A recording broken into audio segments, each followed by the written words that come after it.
on your side with breaking news and the Tri-State's most accurate forecast. This is 9 News at 6. Good evening. When you think of international smuggling, you probably picture Miami or Southern California, not Northern Kentucky. But 9 News has been granted unprecedented access to the front lines of a nightly battle in the drug war, right here in the Tri-State. Brendan Keefe has tonight's I-Team investigation. Brendan? Carolyn Clyde, no longer a hub for international passengers. Our airport is now a hub for international smugglers. U.S. Customs officers have intercepted more than 1 ton of illegal narcotics moving through CVG in the last 6 months.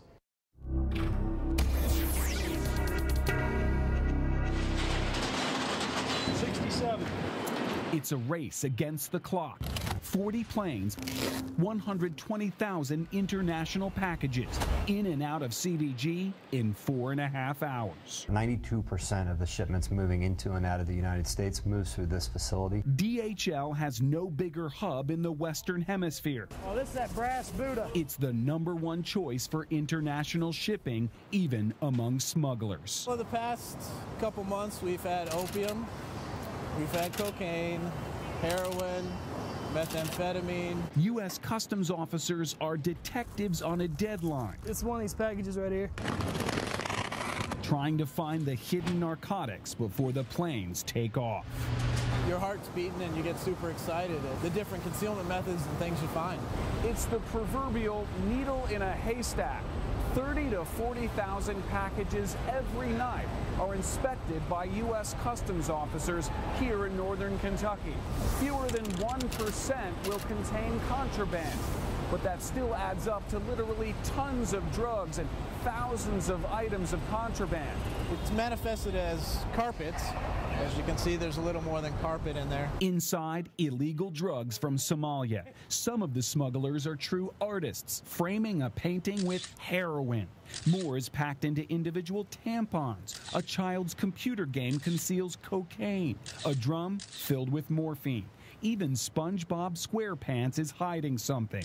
This picture is printed on pure cocaine. They're changing all the time. They're always changing their techniques. A radiation alarm goes off. Customs and Border Protection is now part of Homeland Security. The radioactive freight will be right in here. So detecting potential acts of terror remains priority #1.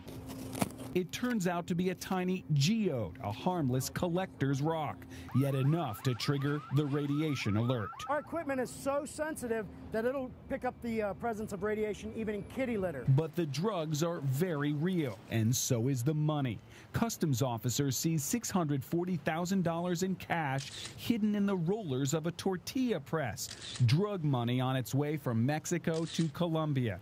The smugglers had no idea the shipment would be making a stop in northern Kentucky. Once the freight's here, we have full control of it. We can seize it. We know how much they're finding, 935 kilos of illegal drugs just since October, but no one knows how much may be getting through. Either the problem is growing or Customs is getting better at detecting the smugglers' tricks, because Customs officers have already seized more illegal drugs than in the last 6 months than they did the entire year before. Guys? Amazing, Brendan, and that certainly gives us something to think about that you wouldn't expect at our airport. The Tri-State could be in for another